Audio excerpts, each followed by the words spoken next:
What's up? This your young boy, young J.Perk of J.Perk Productions. I'm back again with a camera question with my camera series. And before we get into the question, I run a business called J.Perk Productions where I make music videos, photo shoots, do event photography, event videography, short films and things of that nature. So if you're in the Baltimore area, definitely email me. The email will be in the description below, and we can get in contact and working together in the future with all those different type of projects. So definitely hit me up. Check out J.Perk Productions, Google J.Perk Productions, and let's get into the question. So I got this question from Stephen Otao, and yo is basically saying, great video and blah, blah, blah. But he says, how's your experience with shooting video in a Canon 6D? And he was saying, could you make a video about how you post-process and, you know, things like that. And he was basically saying it's like how some of his videos weren't as sharp as he would like. And I guess he's seen mine and you want to know how I do it. So let's basically go through that. So with my videos, you know, I shoot in 1080p, 24 frames a second. And these days I'm shooting at 1/50th of a second for the shutter speed. And I have a variety of cool lenses, the 51.8, the 24-1.4, and the 85-1.8, and 100mm 2.8 macro. So I'm good with the prime, so I have nice prime sharp lenses. That's to start off with. And definitely when you're shooting, you definitely want to make sure you're sharp.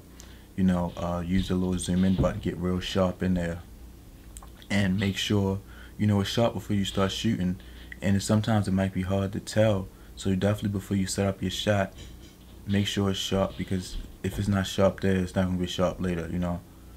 And you know, it's really starting there. You gotta start with the way you shoot. You know, clean your lenses, make sure your lenses are clean, make sure, you know, like I said before, it's sharp when you start recording. And if you're using a shallow depth of field, make sure you can actually use a good follow focus, or make sure you know which is further away, how to spin it and how to spin it to get closer. And you got to practice that, you know, because if you're at 1.8 and you're trying to, you know, film a moving subject, it might be hard. It really is kind of hard sometimes, especially if they move in unexpectedly.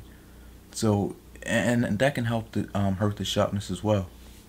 But getting into the post-processing part, when I get in, I use Final Cut Pro 10. I get in there and I really get down and edit it. And it's basically what I'm doing is I'm using my skills from, like I told you before, get it good in camera, and then from there you edit it. And not to go too crazy with the color correction where you destroy, like you're blowing off the whites and you clipping the blacks, crushing the blacks, whatever. You don't want to get to the point where you're destroying the colors like that. So you definitely want to edit it as far as color grade and color correct. You definitely want to not push it too far, because it's not raw video at all. So you definitely don't want to push it too far at all. And what I use is Canon, well not Canon, Technicolor Cine Style. Put it on my T2i back in 2011, and it's a very, very flat picture style, which makes the video look flat. It makes everything just looks blah.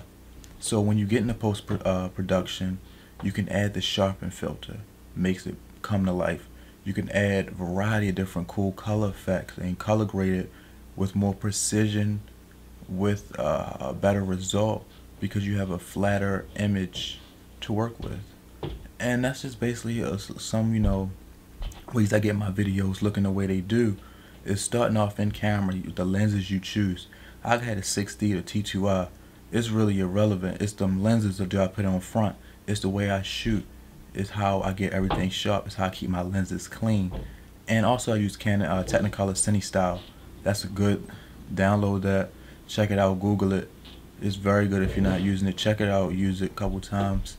And then add some sharpening filters and color grade, but don't go crazy, because we're not shooting raw video. It's not like the photographs where we can just do whatever we want, you know.